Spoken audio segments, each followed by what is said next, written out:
बुनियादी तौर पे अमेरिका की पाकिस्तान में दिलचस्पी अब बहुत कम हो गई है। अब उस दिलचस्पी को बढ़ाना अगर हम चाहें तो हमें मुख्तलिफ कोशिशें करनी होंगी।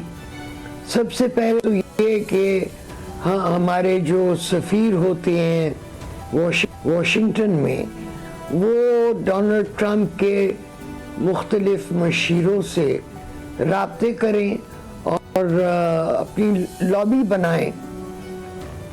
मेरा अंदाज़ा है कि डोनाल्ड ट्रंप क्योंकि इमरान खान को जानता है, वो पाकिस्तान की हुकूमत से इमरान खान की रिहाई का मुतालबा करेगा और हमारी हुकूमत को तैयार रहना चाहिए कि वो इस जानिब क्या जवाब देंगे।